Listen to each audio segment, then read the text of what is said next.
مگر دیکھنا یہ ہے یہاں سے اس کے جانے کے بعد کتنے لوگ ہیں جو اس بخشش کو بچا کے رکھتے ہیں.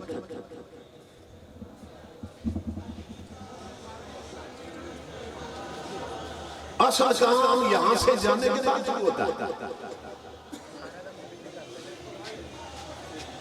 لیکن میں حیران ہوں میرے ایک بہت بڑے بھائی محمد عمران موقع صاحب بتا رہے ہیں 40 سال سے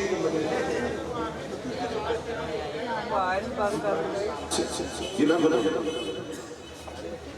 لیکن میں حیران ہوں کہ 40 سال سے آپ محفل کر رہے ہیں حضور کے ذکر لیکن ابھی تک یہ نہ جان سکے کہ حضور کی مجلس میں حاضری کے آداب کیا ہیں. یہ کوئی الیکشن کیمپین کا تو جلسہ نہیں ہے, یہ کوئی سیاسی جلسہ تو نہیں, یہ تو حضور کا میلاد ہے. لیکن میں حیران ہوں آنے والے اکثر لوگ ننگے سر آ گئے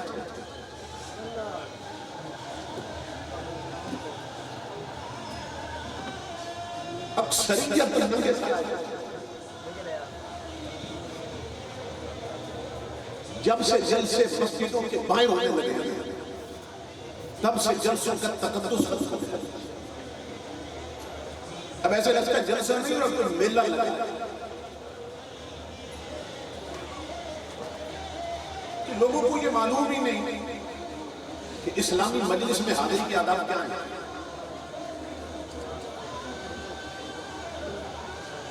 اب دیکھ لیں اکثر لوگ لگے سر آ بیٹھے اور اس کا سبب کیا ہے کہ آنے والوں کی اکثریت عشاء پڑھ کے نہیں آئی.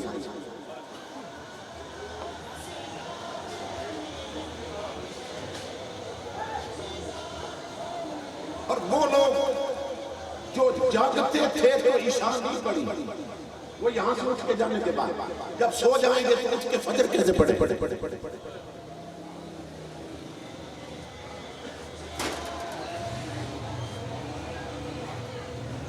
دیکھیں نا اگر عشاء پڑھی ہوتی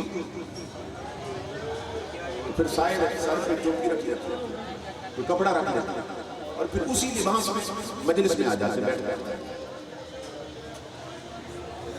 تو یہ ننگے سر بتا رہے ہیں کہ اکثریت عشاء پڑھ کے نہیں آئی. اور یہ بھی ممکن ہے کہ جب عشاء نہیں پڑھی تو شاید وضو بھی نہیں کر کے آیا.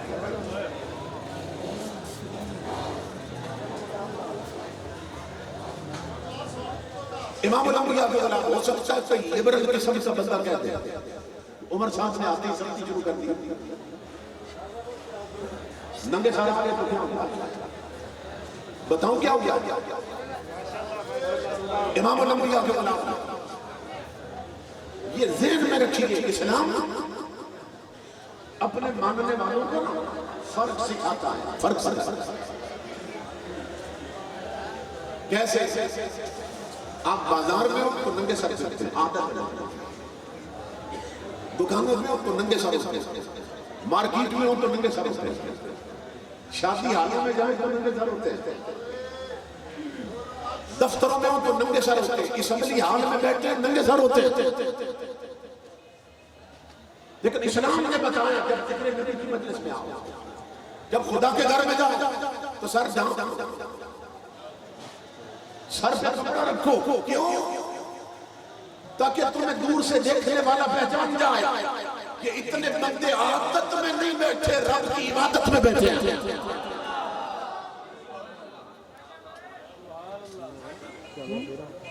اسلام عادت اور عبادت میں فرق کرتا ہے. اور پھر دیکھ لیں ہر ڈپارٹمنٹ کی اپنی الگ الگ ہے.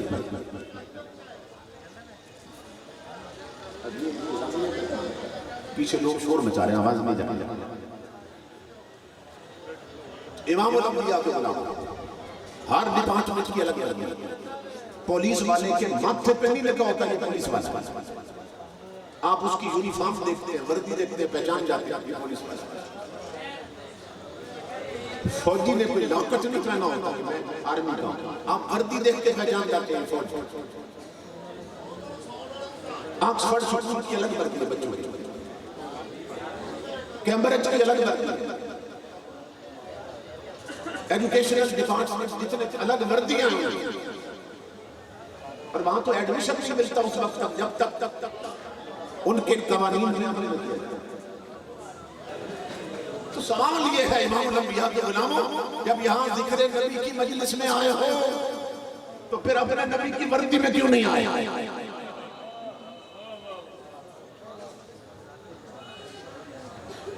اس کا مطلب یہ ہے کہ ہم نے تاجدار کائنات کی تعلیمات کو بلا دیا ہے۔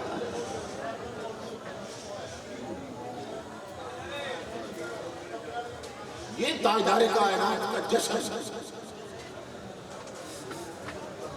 جھنڈیاں لگا چراغاں کر راستے سجانا، یہ حضور کا جشن ہے۔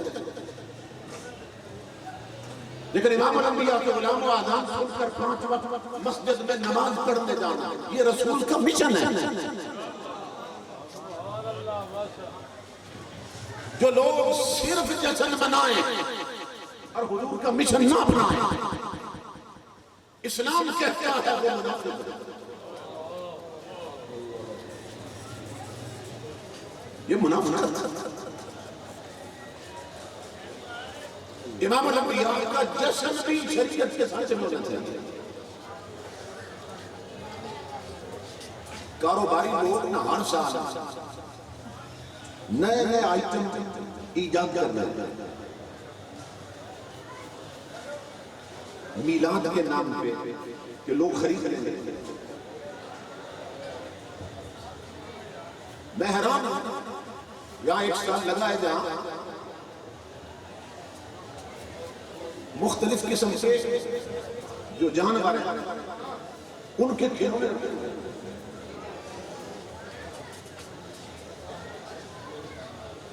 بے پردہ ہو کر خواتین کھیل رہی ہیں۔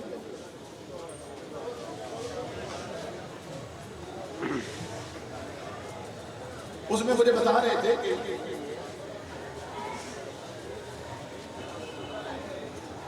مختلف قسم کے جانور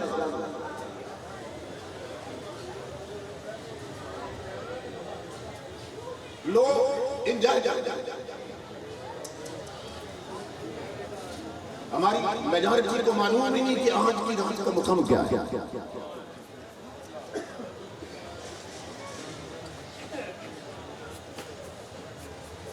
قوم کو نہ سوچی سمجھی سکیم کے تحت اسلام سے ہٹایا جائے۔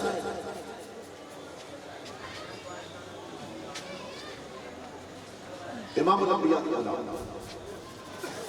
نبی اکرم صلی اللہ علیہ وسلم اپنی آمد کا، اپنے میلاد کا مقصد خود بیان فرما رہے ہیں۔ میں حدیث پڑھنے لگا کہ حضور اس دنیا میں کیوں تشریف لائے؟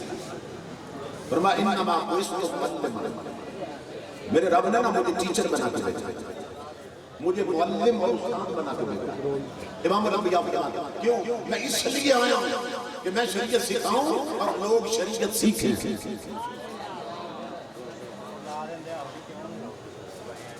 لیکن ہر سال جو خرافات میلاد کے نام پر نئی نئی بازار میں آ رہی ہیں، ان کا شریعت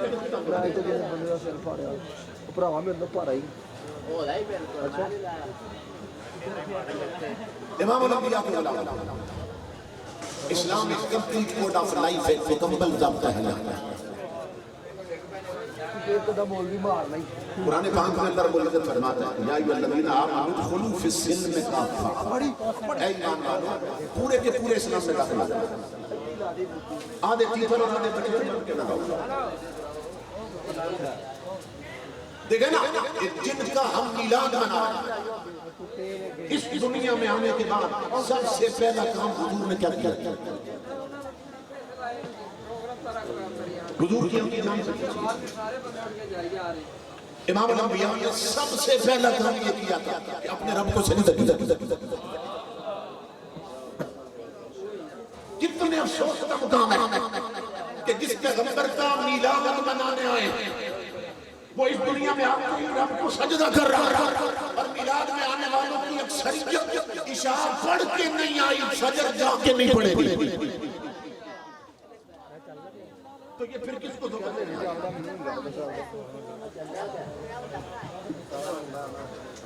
یہ رات بھر چوکوں میں بیٹھنا بنا کے 8 گھنٹے بیٹھے رہنا، یہ نہ فرض ہے نہ واجب،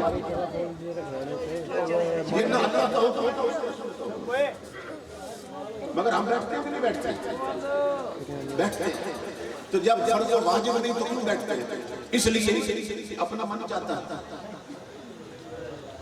اپنا دل چاہتا ہے، 8 گھنٹے بیٹھے رہتے ہیں۔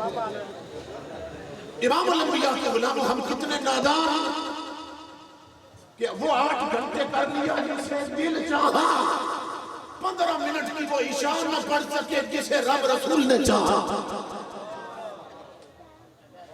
اور اٹھ کے جانے کے بعد 10 منٹ کی وہ فجر نہیں پڑھیں گے جسے رب نے چاہا، جسے رسول نے چاہا۔ اس کا مطلب یہ ہے کہ میلاد مناتے ہوئے بھی ہم طبیعت پہ چلتے ہیں، نبی کی شریعت پہ چلتے ہیں۔ اس لیے میرے آقا کے غلاموں صرف تاجدار کائنات کا جشن نہ مناؤ، امام الانبیاء کی شریعت بھی اپناؤ۔ کس مقصد کے لیے تشریف لائے؟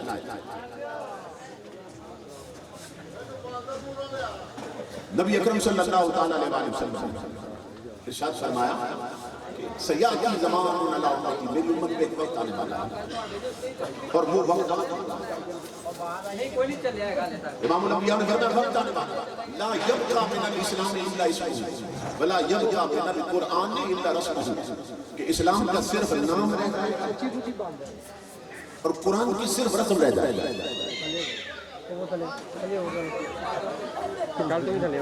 امام الانبیاء کو علیہ السلام کا یہ جو نقش نالین بات ہے، نقش نالین، ہمیں تو اس کا مقام بھی نہیں سمجھ آتا، تو حضور کی پگڑی کا مقام کون سمجھے؟ اس کا مقام بھی ہمیں نہیں سمجھ آتا۔ اس کی عظمت پر علماء نے کتابیں لکھی، یہ جو نقش ہے حضور کے نالین، لیکن آج کیا ہوا؟ اشتہاروں پہ یہ نقش بنا ہے، جھنڈیوں پہ نقش بن گیا ہے، حضور کا نقش نالین ہے، جھنڈیاں لگ جاتے ہیں بازاروں میں، اشتہار لگ جاتے ہیں دیواروں کے ساتھ، اور ہر دیوار کے ساتھ رات کو بارش آ جائے، جھکڑ ہو، وہ سب گندی نالی میں بہ جاتے ہیں۔ ایسا ہوتا ہے کہ نہیں ہوتا؟ تو یہ نقش نالین، یہ لگانا، یہ بنانا نہ فرض تھا نہ واجب، مگر اسے بے ادبی سے بچانا فرض تھا۔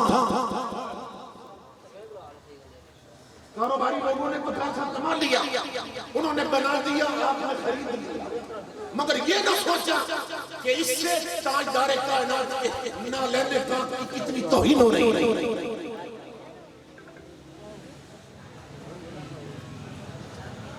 علماء نے کتابیں لکھی ہے اس کی عظمت پر، اور لکھا گیا ہے کہ جس بندے کی کوئی مراد پوری نہ ہوتی ہے، وہ رات کے پچھلے پہر میں جب دنیا سے ہوئی ہے، وہ غسل کرے، وضو کرے، پاکیزہ کپڑے پہنے، خوشبو لگائے، اور کسی تنہا جگہ پہ آ جائے غسل کرے، اور سر پہ ٹوپی نہ رکھے، حضور کا نقش نالین رکھے،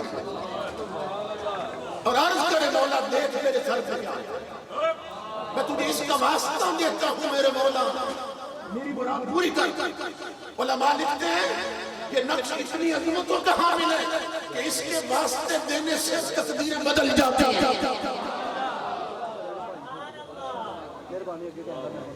اور ہم نے اس کا کیا حجم ہے؟ یہ نقش ہر جگہ بنانا فرض و واجب نہ تھا، وہ اسے بے ادبی سے بچانا فرض تھا۔ قوم کس راستے پہ چل پڑی ہے؟ اور پھر امام الانبیاء کے غلام ہماری منافقت کہاں دیکھیں کہ یہ نقش نالین پاک بعض لوگ یہاں سینے پہ لگا لیتے ہیں، بعض ٹوپی اور پگڑیوں میں لگا لیتے ہیں۔ یہ جس کا نقش بنا ہے حضور کا نالین، اسی کا نقش ہے، وہ حضور کے جسم کے کس حصے میں رہا ہے نالین؟ حضور کی مبارک انتی جو ہے وہ کہاں رہتی ہے؟ حضور کے پاؤں میں رہتی ہے۔ اسی طرح جوتی مبارک پاؤں مبارک میں رہتی تھی امام الانبیاء، تو جو پاؤں مبارک میں رہتی تھی اس کا نقش تو ہم نے سینے پہ لگا لگا پگڑی پہ لگا لگا ٹوپی پہ سجا دیا اور وہ داڑھی جو نبی کے چہرے پہ رہتی تھی اور نقش نالین سینے پہ لگا رکھا ہے اور وہ داڑھی جو پیغمبر کے چہرے پہ رہی اسے ہر روز اس طرح سے مڈوا کے گندی نالی میں بہا دیتا ہے. یہ کس قسم کی محبت؟ یہ کون سا عشق رسول ہے؟ سیدنا فاروق اعظم کا دور تھا. کون فاروق اعظم جو مراد رسول بھی ہیں داماد بطول بھی ہیں؟ وہ فاروق اعظم جن کے بارے میں سر ولیم مور کہتا ہے if there was a second over in this world Islam over Kamal over the world. کہتا ہے مسلمانوں اگر تمہیں ایک عمر اور نصیب ہو جاتا تو پوری دنیا سے کفر کا ختم ہو جاتا.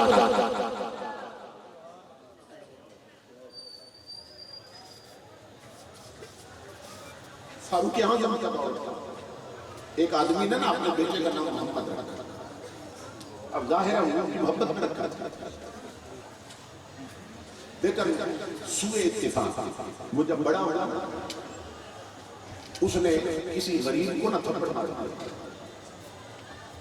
کسی کمزور پہ ہاتھ اٹھا دیا, کسی کا مان چھین لیا. اس نے دربار فاروقی میں شکایت کی گئی حضرت ایک لڑکا ہے نام ہے اس کا محمد اور غریبوں کا مال چھین لیتا ہے, کسی کو تھپڑ مار دیتا ہے اور لوگ کہتے ہیں محمد نے فلاں کو مار دیا,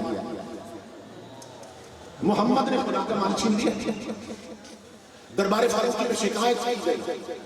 فاروق اعظم نہ فرتے دربار سے کھڑے ہو گئے, اپنی تلوار نکالی ورنہ اسے میرے دربار میں لاؤ. اس لڑکے کو دربار میں لایا. فاروق اعظم نے تلوار اس کی گردن میں رکھ دی. فرمایا لڑکے کان کھول کر سن لے, آج کے بعد یا اپنا نام بدل دے یا اپنا کردار بدل دے. نام حضور کے نام پر اور کام شیطانی کر رہا ہے. یہ ہمارے نعرے ہیں محبت رسول میں موت موت جو ہو رہا عشق مصطفیٰ تو زندگی فضول ہے. نعرے ہیں جو نہیں ہیں اور موت تو بعد کی بات ہے. پہلے یہ نعرہ لگا محبت رسول میں 5 وقت کی نماز بھی قبول ہے, محبت رسول میں انڈیا کی فلمیں چھوڑنا بھی قبول ہے, محبت رسول میں شریعت کے مطابق پردہ کرنا بھی قبول ہے. اس کا مطلب ہم صرف چینی کھانے والے بنے ہوئے ہیں. اسلام کا پورا ماننا ہے. اللہ فرماتا ہے پورے کے پورے اسلام میں داخل ہو جاؤ مکمل طور پر. آدھے تیتر اور آدھے بٹیر نہ بنو ورنہ حال کیا ہوگا جو ہمارا ہو رہا, دھوبی کا کتا نہ گھر کا نہ گھر کا. امام الانبیاء علیہ السلام دھوکے میں مبتلا ہے. صبح جلوس نکلے گا تو جلوس میں رکشے بھی ہوں گے, سلوکیاں بھی ہوں گی, ٹرک بھی ہوں گے, بسیں بھی ہوں گی, کاریں بھی ہوں گی اور سب میں کہیں تلاوت چل رہی ہوگی, کہیں قوالی, کہیں ناچ, کوئی کسی عالم کا کتاب چھاپتا.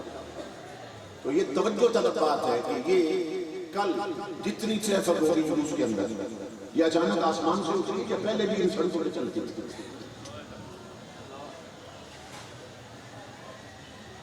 یہ کل اچانک آسمان سے اتر آئے یا پہلے بھی چلی. امام الانبیاء کے غلاموں کی توجہ طلب بات ہے کہ اپنا چہرہ دکھا رہا ہوں میں, ہمارا حال کیا ہے کہ کل جن بسوں, رکشوں میں, سلوکیوں میں, ٹرکوں میں اور کاروں میں ناکے چلے گی. سوال یہ ہے کل کا دن جب گزر جائے گا تو پورے 12 سال تک صرف ایک دن نکال دو, 12 مہینے انہی ٹرکوں اور بسوں میں اور کاروں میں توافق کے گانے کیوں چلتے ہیں؟ اس کا مطلب یہ ہے کہ ہم صرف ایک دن کے لیے نبی نہ بنتے ہیں. حضور ہمارے ہمیشہ کے لیے بنے نہیں بنے. وہ دنیا میں تھے تو ہمارے ہیں, وہ قبر میں گئے تو ہمارے ہیں, وہ ہم قبر میں جائیں وہ ہمارے ہیں, ہم حشر میں اٹھیں وہ ہمارے ہیں.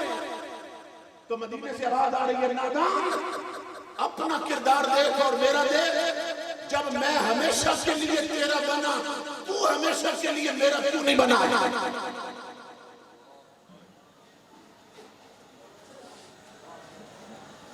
اب کل جلوس نکلے گا، سڑکیں صاف ہو چکی ہیں، نالیاں صاف ہو چکی ہیں، چوک صاف ہو چکی ہیں،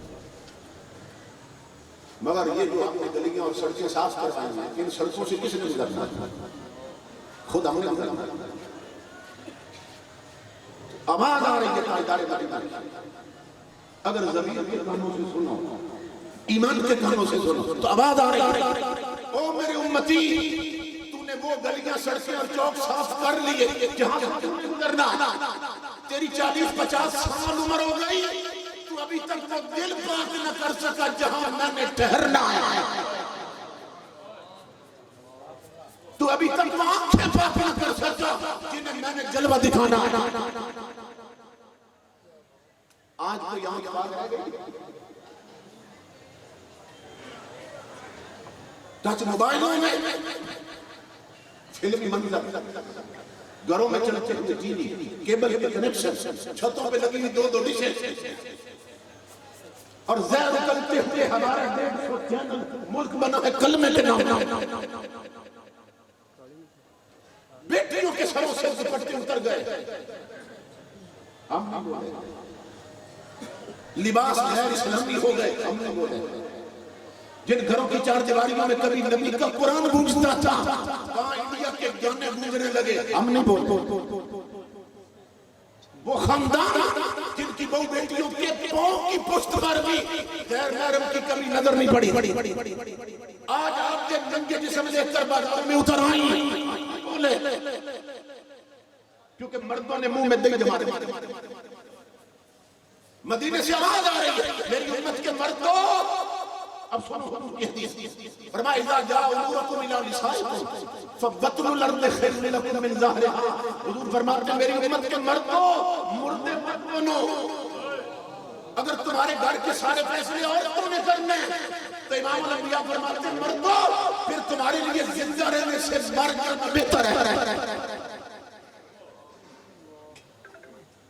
یہاں شادیاں ہوتی ہیں، شادی پہ کون کون سی رسمیں ہونی ہیں، کون کون سے رواج ہونے ہیں، یہ سب فیصلے گھر کے مردوں نے منہ میں دیکھ دیا،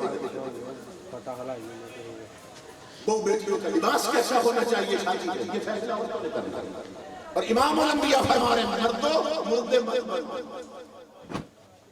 اگر عورتوں نے سارے فیصلے کرنے تو پھر تمہارے لیے زندہ رہنے سے مر جانا بہتر ہے۔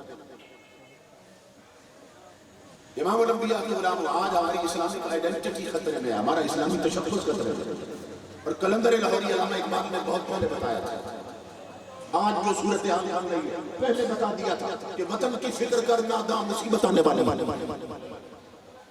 کیوں تیری بربادیوں کے مشورے ہیں آسمانوں میں، طاغوتی طاقتوں کی طرف اشارہ کرتا ہے، سپر پاور کی طرف جا رہا تھا، تیری بربادیوں کے مشورے ہیں آسمانوں میں، اور چھپا کر آستی میں بجلیاں رکھی ہیں گردوں نے، انادل باغ کے غافل نہ بیٹھے ہیں، لیکن ہم غافل ہو چکے ہیں۔ امام الانبیاء کے غلاموں، جس قوم کی بہو بیٹیوں کے دوپٹے اتر جائیں وہ قوم آباد نہیں ہوتی، وہ قوم اجڑی ہوئی ہوتی، جس قوم کے گھروں سے گانوں کی آواز آئے، تلاوت قرآن بند ہو جائے، وہ قوم آباد نہیں ہوتی، وہ قوم لوٹی ہوتی ہے، جس قوم کے جوانوں کے ہاتھ میں ٹچ موبائل ہو اور گندے منظر دیکھے آنکھوں اور کانوں کی برائی میں مبتلا رہے اور ان کی جیب میں سورہ یاسین نہ رہے، وہ قوم آباد نہیں ہوتی، وہ قوم لوٹی ہوتی ہے، جس قوم کی بیٹیوں کے ہاتھ میں رومانٹک ناول آ جائے اور سیرت فاطمہ زہرا کی کتابیں نہ رہے، وہ قوم آباد نہیں ہوتی، وہ قوم لوٹی ہوتی ہے۔ ہم تو لوٹ چکے ہیں۔ امام الانبیاء فرما رہے ہیں صرف میرا جشن مت مناؤ، میری شریعت بھی اپناؤ۔ اس کے 2 آسپیکٹس ہیں حضور کا جو میلاد پاک، ایک ہے حضور کا جشن منانا، ایک ہے مشن اپنانا، جو حضور کی شریعت اپنائی جائے۔ دیکھو ہم ہر سال لاکھوں میٹر کپڑا نہ بینر بنا کے بازار میں لگا دیتے ہیں، اس پر بعض لوگ خوش بھی ہوتے ہیں، بھئی ہر سال بینر بڑھتے جا رہے ہیں، جھنڈے بڑھتے جا رہے ہیں، اور ہونا بھی چاہیے، اچھی بات، لیکن ادھر دیکھتے ہو تو ادھر بھی تو دیکھتے ہو، اس پر تو خوشیاں، ہر سال میلاد کا جشن بڑھتا جا رہا ہے۔ وہ سوال یہ ہے کہ امام الانبیاء کے غلاموں، اگر ہم اپنے نبی سے مخلص ہیں تو ادھر ہر سال میلاد کے جھنڈے اور بینر بڑھ رہے ہیں، ادھر ہر سال وہ بیٹیوں کے جسم کے کپڑے گھٹ کیوں رہے ہیں؟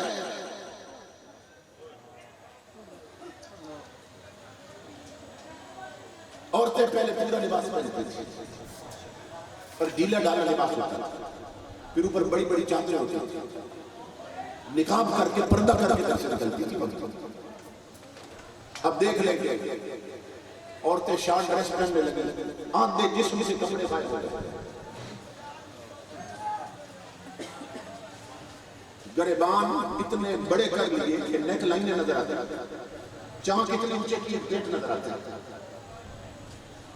امام الانبیاء نے 15 صدیوں پہلے خبر دی تھی حضرت صلی اللہ علیہ وسلم۔ آقا نے فرمایا تھا کہ امت پہ وقت آنے والا ہے، نساء القاسیات العاریات ممیلات مائلات، فرمایا میری امت پہ وقت آنے والا ہے، ہوگی میری امت کی عورتیں مگر کپڑے پہن کر بھی بدبخت ننگی ہو جائیں گی۔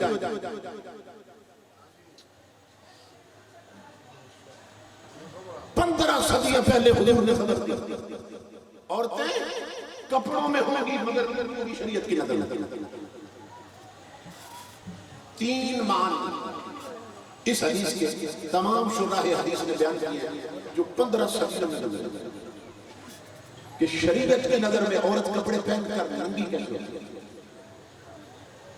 اب یہ تنگڑی ہاتھ میں لے شریعت کے، اور پھر دیکھیں کہ ہمارے ہاں برادریوں میں عورتیں کتنی ہیں جو اس بچی کی سنتی ہیں۔ امام الانبیاء نے فرمایا عورتیں ہوں گی کپڑوں میں، اپنے طور پہ کہیں گی ہم نے کپڑے پہنے ہوئے ہیں، آریات مگر ننگی ہوں گی۔ کیسے؟ ایک معنی کہ جو عورتیں شارٹ ڈریس پہنتی ہیں نا، جسم کے کچھ حصے سے کپڑا ہوتا ہے کچھ حصہ ننگا ہوتا ہے، ورنہ عورتیں بین والے کرتے پہنتے ہیں، بین والے ڈھیلا ڈالا لباس ہوتا ہے، اور پھر بڑی بڑی چادریں ہوتی ہیں۔ لیکن جب سے گھروں میں یہ ٹی وی کی ٹی وی ہو گئی، فلمیں دیکھتے، ڈرامے دیکھتے، خربوزے کو دیکھ کر خربوزے میں رنگ پکڑا تو وہ ڈھیلا ڈالا لباس ختم ہو گیا، شارٹ ڈریس پہننے لگے، بازو ختم کرتے کرتے کاندھوں تک ننگی ہو گئی، ڈھیلی ڈالی شلواروں کا رواج ختم ہوا، ٹائٹ پاجامے پہنا، اب اسلام آباد میں پہنتے ہیں۔ اور اس کے بعد جو بے غیرتی کا ماحول بننے والا ہے وہ یہ ہے کہ عورتیں اب سکرٹ پہنے۔ ہم ادھر دیکھتے رہے کہ میلاد کے جھنڈے بڑھ رہے ہیں، ادھر نہ دیکھا کہ ان کے کپڑے گھٹ رہے ہیں۔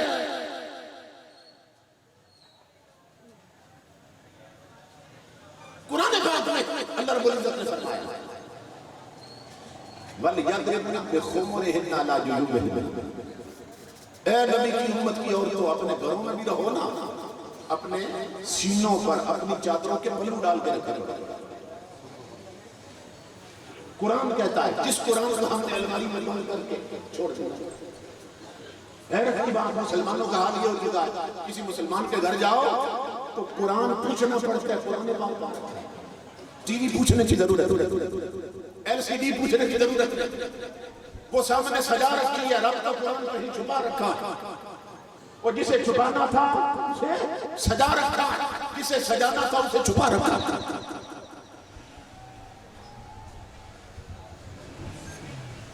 ہمارا حال یہ ہو چکا ہے کہ جیسے کوئی بندہ اپنے بیٹے کے لیے نا ٹیوٹر تلاش کرے، قابل ترین بندہ ٹیوشن پڑھانے کا، اور بیٹے کو بتائے کہ علاقے کا قابل ترین بندہ کل تجھے پڑھانے آیا، وہ اتنا خوش ہو جائے کہ اتنا قابل ٹیچر مجھے مل رہا ہے، اور اس کے آنے سے پہلے گھر میں جھنڈیاں لگا دے، راستے سجا دے، اور پھولوں کی پتیاں جھولی میں ڈال کر کے جب استاد آئے نعرے بھی لگائے، استقبال بھی کرے، پتیاں بھی مارے اس پہ، اور جب استاد بیٹھ گئے کرسی اور کہے کتابیں لاؤ پڑھتے تو وہ کہے یہ تو نہیں ہوتا مجھے، استاد کیا کہے گا؟ باڑ میں جائے تیری جھنڈیاں، آگ لگے تیری پھول کی پتیاں، وہ کتنا نادان ہے، جب میری مانگنی نہ تھی تو میرے استقبال کیوں کیا تھی؟ اگر میری مانگنی نہ تھی تو کیوں جھنڈیاں لگائی تھی میری آمد؟ نہیں ماننی تھی، مجھے پھولوں کے ہار کیوں ڈالے؟ اگر ایمان کے کانوں سے سنو تو مدینے سے بھی آواز آ رہی۔ او میرے امتی، اگر تیرے گھر کے اندر انڈیا کی فلمیں چلنی تھی تو چھت پر میرے نالین کے جھنڈے کیوں لگائے؟ اگر تیری بہو بیٹیوں نے پردہ کیے بغیر بازاروں میں پھرنا تھا تو پھر میرے نام کے بینر کیوں لگائے؟ کوئی ہے جواب ہمارے پاس؟ امام الانبیاء فرما رہے ہیں وقت آنے والا ہے عورتیں کپڑے پہن کر بھی رہنا۔ دوسرا معنی اس حدیث کا تمام شرح حدیث نے لکھا کہ جو عورتیں ٹائٹ لباس پہنتی ہیں، تنگ لباس پہنتی ہیں، وہ بے شک پورے جسم سے وہ عورت بھی شریعت کی نظر میں کپڑے پہن کے ننگی ہوتی ہے۔ کیوں؟ اس لیے کہ اس کا ٹائٹ لباس اس کے جسم کے خلق و خال کو ظاہر کر دیتا ہے، جسم کا سٹرکچر ظاہر کر دیتا ہے۔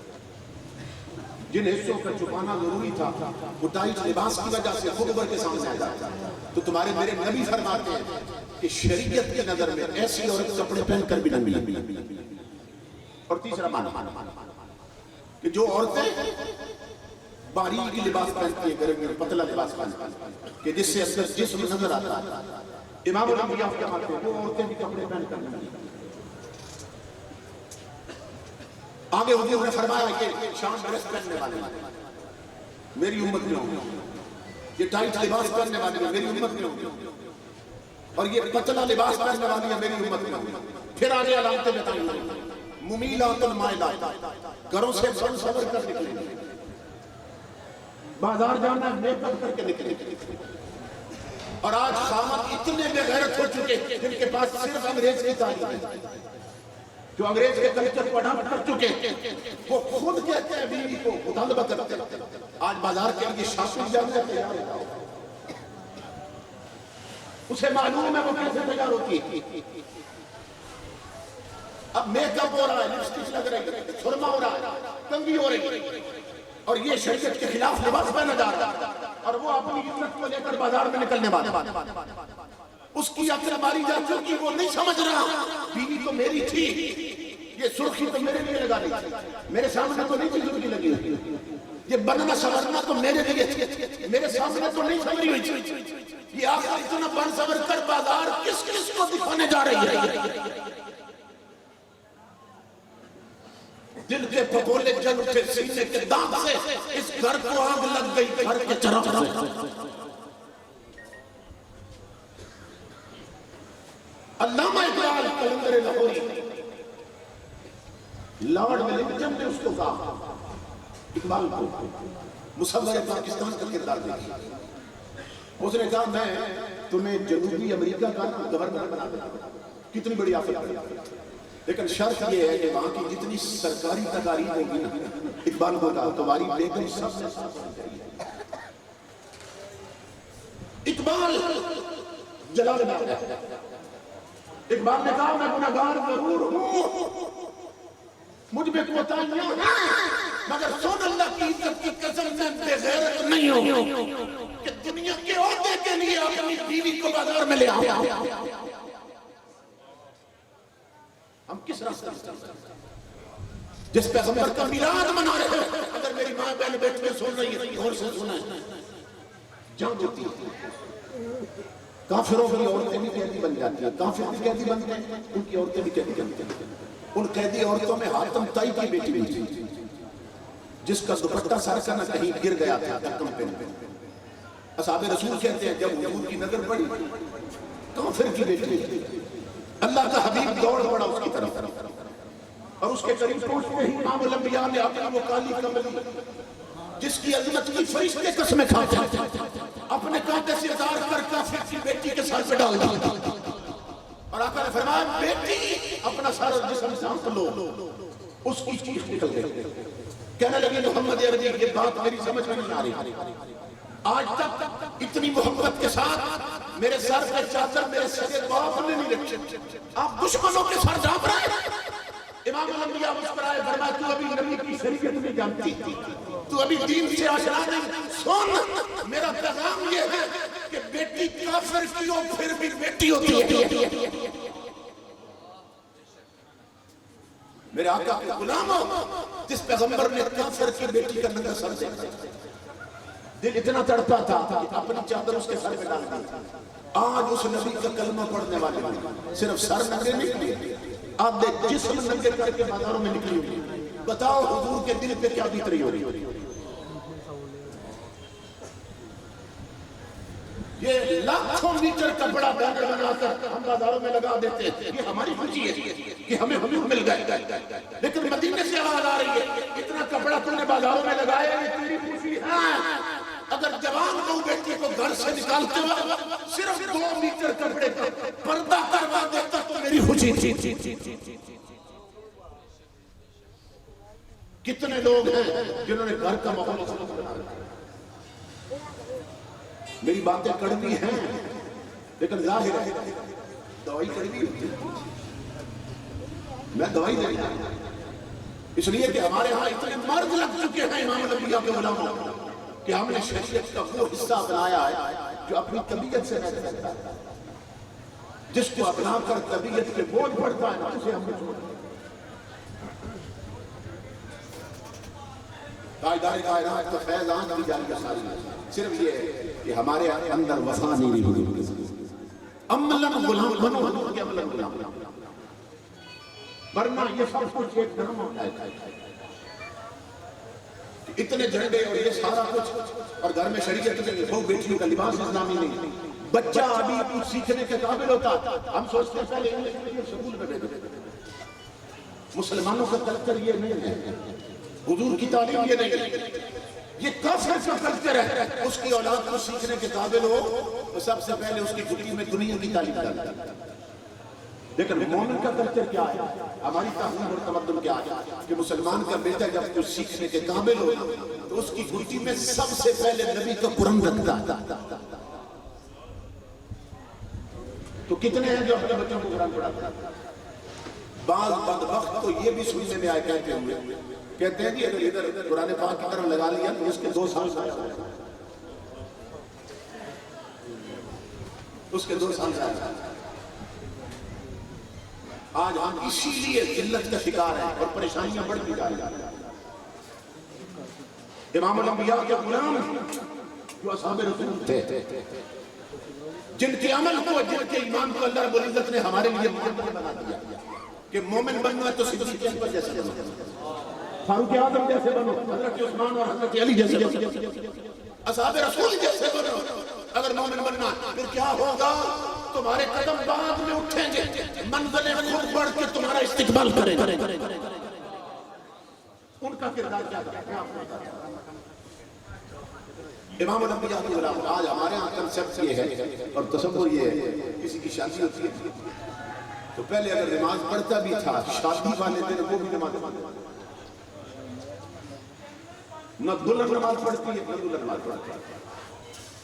کیوں؟ اس لیے کہ نماز وضو کے بغیر نہیں ہوتی. اور جس نے 50,000 دیا ہے بیوٹی پارلر میں میک اپ کا، وہ پاگل ہے کہ وضو کر کے ہر اس کا میک اپ خراب نہیں ہونا چاہیے. اس کی کمر گندی ہوتی ہے ہو جائے، اس کی آخرت خراب ہوتی ہے ہو جائے، میک اپ خراب نہ ہو. اس لیے بہت سے دولہے، بہت سی دلہنیں نماز نہیں پڑھتے وضو نہیں کرتے کہ میک اپ خراب ہو جائے گا. امام الانبیاء کے غلاموں، ایک ہمارے ایمان کا یہ درجہ کہ میک اپ خراب نہ ہو اس لیے نے کیا نماز پڑھا. صحابہ کرام کا حال تھا، حضور کے جوان سے شادی کی پہلی رات آتا. مدینہ پاک کا شہر ہے، آج اس کی سہاگ رات ہے، اس کی شادی کی پہلی رات. قربان جائیں حضور کی تربیت پر. اس جوان نے اپنی شادی کے معاملات جو تھے نا ٹائم ٹیبل ایسا بنایا کہ ہر نماز اس میں حضور کی پیچھے پڑی، اور جن 2 نمازوں میں زیادہ وقفہ تھا نا اس میں اس نے گیا لے کر بارات 2-4 بندے لیے دلہن کو لے کر گھر چھوڑا. عشاء بھی حضور کے پیچھے. ایمان سے بتائیں شادیوں کے جب ہم معاملات بناتے ہیں تو کیا نمازیں ہمارے ٹائم ٹیبل میں رکھی جاتی ہیں؟ ہمارے شہر میں نہیں رکھی. جو سب سے ہم کام قربان کیا ہے اس دلہے پر ہے جوان سہاگ رات، دلہن کو گھر چھوڑا وہ بنی سمری انتظار کر رہی ہے، یہ عشاء بھی اپنے نبی کے پیچھے پڑھ رہا، اور امام الانبیاء کا طریقہ یہ تھا کہ حضور علیہ السلام عشاء کے بعد جب نماز پڑھا چکے تو رخ انور کر لیتے تھے صحابہ تاکہ سب کو دیدار ہو۔ انہیں معلوم تھا کہ اگر دیکھے بغیر گھر چلے گئے نا تو رات کاٹنا مشکل ہو جائے گی، اس لیے رخ انور کر لیتے تھے۔ امام الانبیاء نے گفتگو شروع کر دی، وہ جس کی سہاگ رات تھی نبی اللہ تو پہلے امام الانبیاء کے علماء صحابہ کہتے ہیں آج حضور کا انداز بدلا ہوا، پہلے جب رخ کرتے تھے نا سب پہ نظر ڈالتے تھے، آج اس جوان سے نظر ہٹ نہیں رہی تھی۔ جوانوں اللہ کی عزت کی قسم تم رسول کے لیے لٹنا سیکھو، مدینے والے کی نظر کبھی ہٹے گی نہیں۔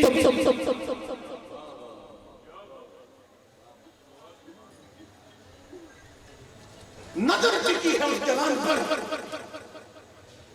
کچھ مسائل شروع ہو گئے، مسئلے پوچھنے سے آگے حضور جواب دیتے رہے، آدھی رات سے وقت پڑ گیا۔ امام الانبیاء نے دعا فرمائی، دولہے کو دیکھ رہے، آقا نے مسکرا کے فرمایا او میرے پیارے جوان تیری تو سہاگ رات نہیں آئی، جاؤ دلہن انتظار کر لیا۔ وہ اٹھا حضور کی قدموں سے اور پلٹ کے دیکھے حضور، گھر تھوڑا دور تھا مدینہ پاک سے باہر، وہاں پہنچتے نا اور دیر ہو گئی۔ اس نے دروازے پہ دستک دی، کنڈی کھلی، وہ اندر گیا۔ اب سوچنا سہاگ رات، دونوں جوان، اس نے جوتے اتارے، اس کی چارپائی پہ بیٹھے، جوان کا ہاتھ بڑا دلہن کے گھونگھٹ کی طرف، اس کے چہرے سے گھونگھٹ کپڑا ہٹائے اور اپنی شریک زندگی سے بھی بات کرے۔ قریب تھا کہ دونوں جوان جذبے ہم کلام نہ، کوئی محبت بھائی بات کرتا، ادھر جوان کا ہاتھ گیا تو گھونگھٹ کی طرف، ادھر مدینہ کی بستی سے حضرت بلال حبشی کی آواز آ رہی، وہ اعلان کرتے پھر رہے تھے مدینے والوں تمہیں حضور بلا رہے ہیں، کیوں جہاد کا حکم آ گیا، تم نے میدان جنگ میں جانا اپنے کے ساتھ اور گردنیں کٹوانی ہے، او مدینے والوں تمہیں حضور بلا رہے ہیں۔ اور جوان میں تیرے عشق محمدی کے قربان جاؤں۔ جب بلال کی آواز آئی اور رسول کا بلاوا آیا، جو ہاتھ گیا تھا نا گھونگھٹ کی طرف، ہاتھ پیچھے اچھا، جوتے پہنے جوان نے چارپائی سے اتر گئے، دیوار کے ساتھ تلوار نچل رہی تھی، تلوار اتاری، دروازہ بدل کے نکلنے لگا، دلہن دوڑ کر قدموں سے لپٹ گئی، کہنے لگی جوان وہ شادی کی پہلی رات ہے، تو نے ابھی مجھ سے کوئی بات بھی نہیں کی، ابھی میرے چہرے سے نقاب بھی نہیں الٹا، اور میرے سرتاج مجھے چھوڑ کے کہاں جا رہا ہے؟ جوان نے جھٹکا دی اور دامن چھڑا کے کہا نادان لڑکی مجھے مت رو، مجھے میرے سرتاج نے بلایا ہے۔ اگر تیرے سر کا سائیں میں ہوں تو مصطفیٰ میرے سر کے سائیں ہیں، مجھے میرے آقا بلا رہے ہیں۔ جوان لڑکی محمد ترسنے لگی، کہنے لگی جہاد تو شروع ہوگا، رات تو ٹھہر جاتا۔ اس نے کہا نادان تم سہاگ رات دیکھتی ہے، میں اپنے آقا کی ذات دیکھ رہا ہوں، یہ تو ایک رات ہے، ہزاروں سہاگ راتیں بھی کملی والے کے بلاوے پہ قربان ہو جاؤ۔ یہ کہہ کر نا جوان دروشی پڑھی،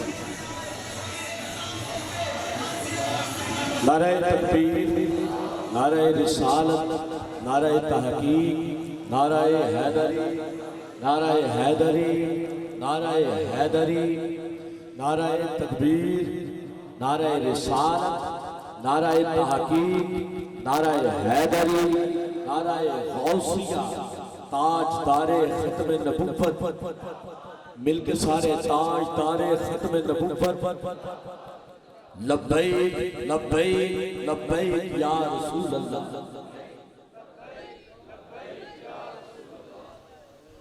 اس نے کہا تو شادی کی رات دیکھتے، مجھے میرے آقا کا بلاوا آ گیا، ہزاروں راتیں بھی ہوں تو حضور کی آواز پہ قربان، دولہا صرف سیدھا حضور کے قدموں، گھر پلٹ کے لیے آئے، سیدھا حضور کے ساتھ میدان جنگ میں جا ہوا۔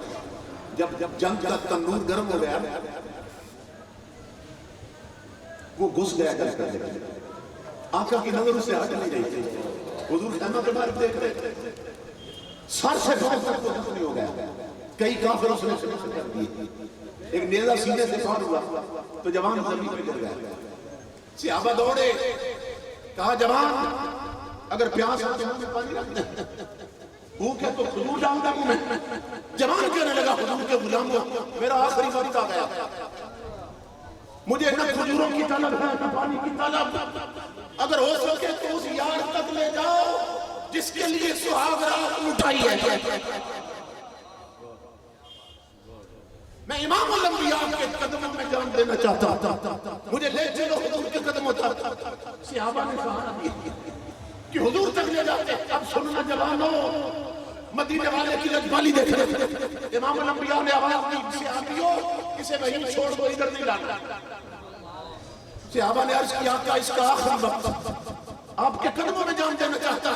امام الانبیاء نے فرمایا میں جو کہتا ہوں وہیں چھوڑ دو. کیوں؟ میں اپنی امت کے جوانوں کو بتانا چاہتا ہوں جو میرے مشن کے لیے سہاگ راتیں لٹا دے, پھر مجھے ملنے وہ نہیں آتے, انہیں ملنے میں آتا ہوں.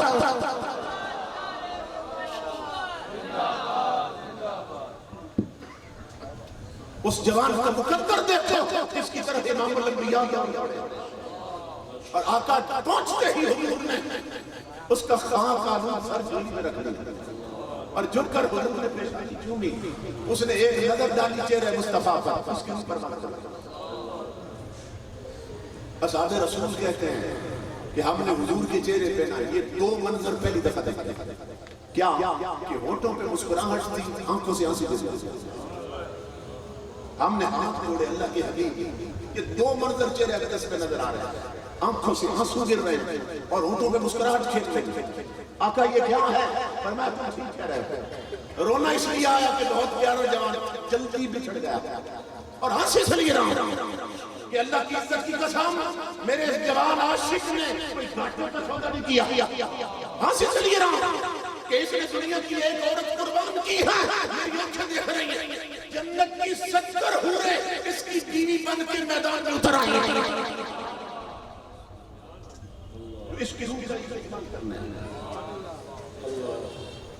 یہ ہے ایمان, یہ ہے حضور سے تعلق, یہ ہے حضور کی خدمت. آج ہمارے لیے 5 وقت کی نماز سب سے بڑا امتحان بن گیا. آج صورتحال یہ ہے کہ بوڑھے بوڑھے لوگ اڈوں اور ہوٹلوں پہ تاش کی بازی نہیں چھوڑ اور میلاد اس پیغمبر کا مناتے ہیں کہ جس نے دنیا میں آتے ہی سب سے پہلے اپنے رب کو سجدہ کیا. آج بوڑھی بوڑھی عورتیں اب قبروں میں اترنے والی, وہ بد نصیب گھروں میں ڈرانے کی قسط نہیں چھوڑتی, عشاء کی نماز چھوڑ دیتی. اور جوانوں کا حال سب سے بدتر ہے. کیا کہ جمعے کے دن کرکٹ میچ نہیں چھوڑتے, جمعے کی نماز چھوڑ دیتے.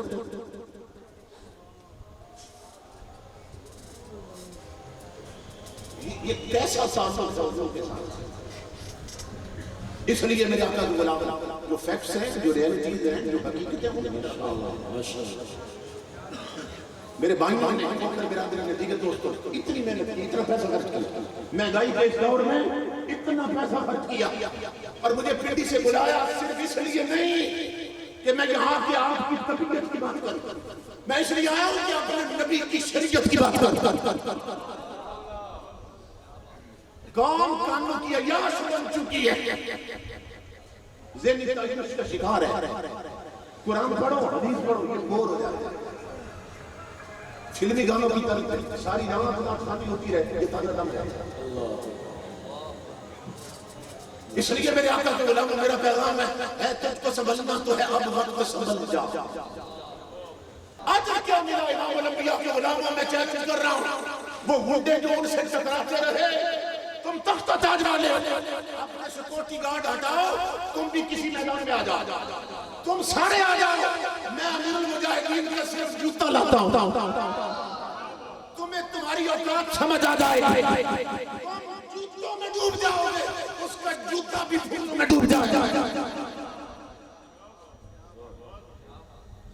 جو حضور سے وفا کرتے ہیں اللہ کی عزت کی قسم, عزت بھی ان کا مقدر ہے, عظمت بھی ان کا مقدر ہے. اس لیے اس کانفرنس میں آنے والوں اپنے نبی سے ایسے جڑ جاؤ کہ دنیا کی کوئی طاقت تمہیں حضور سے جدا نہ کر سکتا. ان جلسوں کا یہ مقصد ہے. میں اللہ کے فضل سے جم جاتا ہوں اپنا فریضہ ادا کرتا ہوں. میں نے یہ نہیں دیکھا آپ کا ذوق کس بات میں ہے, میں نے دیکھا آپ کی ضرورت کیا ہے. اگر ضرورت سے سر سے نظر کر لیں اور صرف چند قصے کہانی میں ڈال دیں اور بگاڑ دیں تو قیامت کو فرشتے آپ کو بعد میں پکڑیں گے, مجھے پہلے اور پوچھیں گے نہ ادھر ادھر کی تو بات کر, بتا یہ قافلہ کیوں لٹا, نہ ادھر ادھر کی تو بات کر, یہ بتا کہ قافلہ کیوں لٹا. ہمیں راہ زنوں سے غرض رہی تیری راہ کری کا سوال ہے.